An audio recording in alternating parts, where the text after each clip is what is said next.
معاویہ بن ابی سفیان حضرت عثمان کی طرف سے شام کے گورنر تھے۔ ایک دن آپ کے پاس حضرت ابو موسیٰ اشعری بھی تشریف فرما تھے۔ ان دنوں حضرت عبد الرحمن بن عوف کی وفات ہوئی تھی اور انہوں نے جتنی دولت اپنے ترکہ میں چھوڑی تھی اس کا ہر جگہ چرچا تھا۔ امیر معاویہ بن ابی سفیان نے ابو موسیٰ اشعری سے حضرت ابو ذر غفاری کی موجودگی میں حضرت عبد الرحمن بن عوف کی دولت کے متعلق سوال کیا اور کہا، بتاؤ تمہارے خیال میں جو عبد الرحمن نے اتنی دولت جمع کر رکھی تھی یہ صحیح ہے یا غلط، جائز تھی یا ناجائز؟ حضرت ابو موسیٰ نے کہا، اگر عبد الرحمن اپنی مال کی زکوٰۃ ادا کر رہے ہوں تو پھر آخر حرج کیا ہے، ٹھیک ہے۔ یہ جواب چونکہ حضرت ابو ذر غفاری کے مسلک کے خلاف تھا، لہٰذا آپ اپنا عصا اٹھا کر ان کو مارنے کے لیے دوڑے۔ معاویہ نے بیچ بچا کر ان کو بچا لیا اور پھر حضرت ابو ذر غفاری سے کہا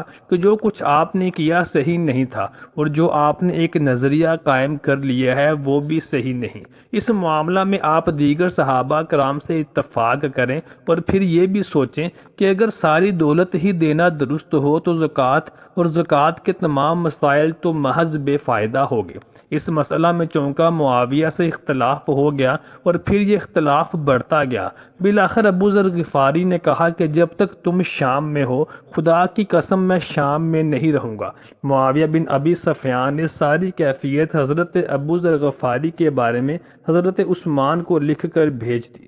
حضرت عثمان نے ہدایت بھیجی کہ ابو ذر سے بالکل نہ الجھو، وہ ایک متقی بزرگ ہیں، ان کے احترام کو ملحوظ رکھو، لیکن چونکہ وہ قسم اٹھا چکے ہیں کہ جب تک تم یہاں ہو میں شام میں نہیں رہوں گا، لہٰذا ان کو میرے پاس مدینہ منورہ بھیج دو۔ امام سیوطی اپنی تصنیف تاریخ الارواح میں یوں رقم تراز ہوتے ہیں کہ شام میں معاویہ بن ابی سفیان نے ایک عالی شان محل تعمیر کروایا۔ اس وقت ایک اولو العزم اور جید صحابہ میں سے ایک صحابی حضرت ابو ذر غفاری رضی اللہ تعالی عنہ بھی شام میں موجود تھے۔ آپ نے معاویہ بن ابی سفیان کے پاس جا کر اسے سمجھایا اور کہا کہ نبی صلی اللہ علیہ وسلم نے ساری عمر 2 وقت کھانا تناول نہ فرمایا۔ آپ صلی اللہ علیہ وسلم کھجور کے پتوں کا بستر کا بچھونا بنا کر سویا کرتے تھے، اور تم امیر ہو کر اتنا عالی شان محل بنوا رہے ہو، تمہیں تو چاہیے کہ تم عام مسلمانوں کے امیر اور ان کے لیے مشعل راہ ہو۔ تم تقوی، پرہیزگاری اور سادگی اختیار کرو۔ اور ساتھ ہی ابو ذر غفاری رضی اللہ تعالی عنہ نے معاویہ بن ابی سفیان کو وہ واقعہ یاد دلایا کہ جب نبی صلی اللہ علیہ وآلہ وسلم اپنی ازواج مطہرات کے ساتھ ناراضگی اختیار کر کے اپنے گھر کی چھت پر منتقل ہو گئے تھے، اور ایک دفعہ عمر فاروق رضی اللہ تعالی عنہ جب آپ صلی اللہ علیہ وآلہ وسلم کی بارگاہ میں حاضر ہوئے اور آپ صلی اللہ علیہ وآلہ وسلم اپنے کھجور کے تنے کے بچھونے پر آرام فرما رہے تھے، اور نبی صلی اللہ علیہ وآلہ وسلم کے جسم اطہر پر اس کے نشانات ابھر رہے تھے، جن کو دیکھ کر عمر فاروق رضی اللہ تعالی عنہ رنجیدہ خاطر ہو گئے اور کہنے لگے، یا رسول اللہ صلی اللہ علیہ وآلہ وسلم، قیصر و کسریٰ تو دنیا کے مزے لوٹیں اور آپ امام الانبیاء اور اللہ کے حبیب ہو کر اس قدر تکلیف دہ زندگی بسر کریں۔ یہ سن کر آپ صلی اللہ علیہ وسلم کا چہرہ انور متغیر ہو گیا، اور آپ نے عمر فاروق کو فرمایا کہ عمر، ابھی بھی تم پر دنیا کی حقیقت آشکار نہیں ہوئی۔ کیا تم یہ پسند نہیں کرتے کہ قیصر و کسریٰ تو دنیا کے مزے لوٹیں اور ہم آخرت کی نعمتیں اور رحمتیں حاصل کریں؟ بھرے دربار میں اپنے وزیروں اور مشیروں کی موجودگی میں ابو ذر غفاری کی یہ باتیں معاویہ بن ابی سفیان کو بہت ناگوار گزری، اور انہوں نے خلیفہ وقت عثمان غنی رضی اللہ تعالی عنہ، جو کہ امیر معاویہ کے رشتہ دار بھی تھے، ان کو ابو ذر غفاری کی شکایت لکھ کر بھیجی، جس کے جواب میں عثمان بن عفان رضی اللہ تعالی عنہ نے معاویہ بن ابی سفیان سے کہا کہ ابو ذر غفاری کو میرے پاس مدینہ منورہ روانہ کر دیا جائے۔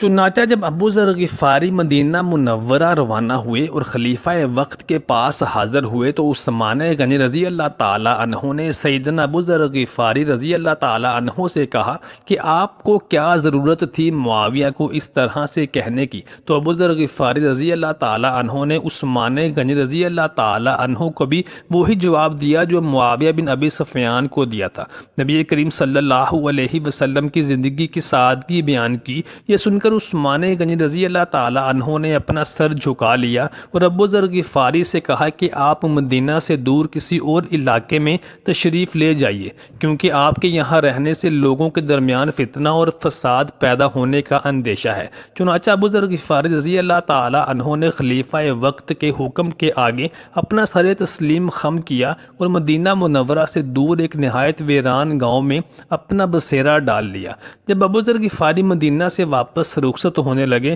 تو صرف حضرت علی رضی اللہ تعالیٰ عنہ ہی ایک ہستی تھے جو ابو ذر غفاری رضی اللہ تعالیٰ عنہ کو مدینہ سے رخصت کرنے کے لیے مدینہ کی سرحد تک تشریف لائے۔ غزوہ تبوک کے موقع پر جب منافقین نے جنگ میں شرکت کرنے سے بچنے کے لیے بہانے تراشنے شروع کیے تو وہیں پر حضرت ابو ذر غفاری رضی اللہ تعالیٰ عنہ بھی جنگ میں شرکت کے لیے جب گھر سے نکلے تو ان کا اونٹ صحرا میں بھٹک گیا۔ سیدنا ابو ذر غفاری نے بہت کوشش کی لیکن ان کا اونٹ راہ راست پر نہ آ سکا، چنانچہ انہوں نے مجبوراً اپنا سامان اپنے کاندھوں پر اور اپنے سر پر لادا اور پیدل ہی تبوک کی جانب سفر شروع کر دیا۔ حضور صلی اللہ علیہ وآلہ وسلم نے اور دیگر صحابہ کرام پہلے ہی تبوک میں پہنچ کر ڈیرے ڈال چکے تھے۔ صحابہ کرام وقتاً فوقتاً نبی صلی اللہ علیہ وآلہ وسلم کو بتاتے جاتے تھے کہ فلاں صحابی بھی نہیں پہنچے اور فلاں بھی نہیں پہنچے، تو نبی کریم صلی اللہ علیہ وآلہ وسلم فرماتے تھے کہ اگر اللہ چاہے گا تو وہ بھی شامل ہو جائے گا۔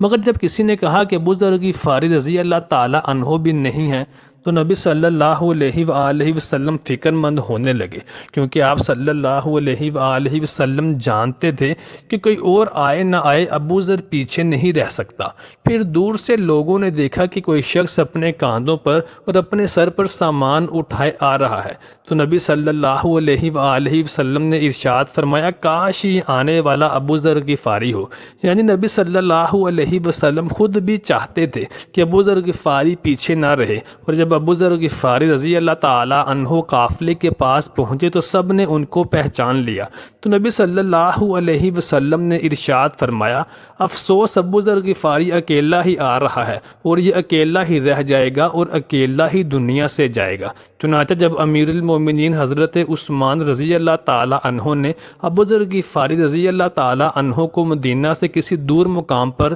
منتقل ہونے کا مشورہ دیا تو ابو ذر غفاری رضی اللہ تعالیٰ عنہ نے امیر المومنین حضرت عثمان غنی کا نظریہ سمجھ گئے، اور ان کا نظریہ یہ نہیں تھا کہ ابو ذر غفاری کو مدینہ سے نکال دیا جائے، بلکہ عثمان غنی چاہتے تھے کہ عام مسلمانوں کے درمیان ابو ذر غفاری رضی اللہ تعالیٰ عنہ کی شخصیت کے باعث شکوک و شبہات اور انتشار جنم نہ لے۔ چنانچہ ابو ذر غفاری نے کہا کہ بہتر یہ ہے کہ آپ مجھے مدینہ سے باہر کسی جگہ سکونت اختیار کرنے کی اجازت دے دیں جہاں عوام مجھ سے مل نہ سکیں اور نہ ہی میں ان کو تبلیغ کر سکوں۔ چنانچہ حضرت عثمان غنی نے ان سے کہا کہ آپ ربضہ چلے جائیں۔ ربضہ مدینہ منورہ سے 6 میل کی مسافت پر ایک جگہ تھی جہاں بالکل معمولی سی آبادی تھی، لیکن اس زمانے میں وہ بالکل بے آباد ہو چکی تھی۔ حضرت ابو ذر مقام ربضہ میں بیمار پڑ گئے اور بیماری اس قدر زیادہ بڑھ گئی، پاس چونکہ ایک غلام اور ایک بیوی تھی۔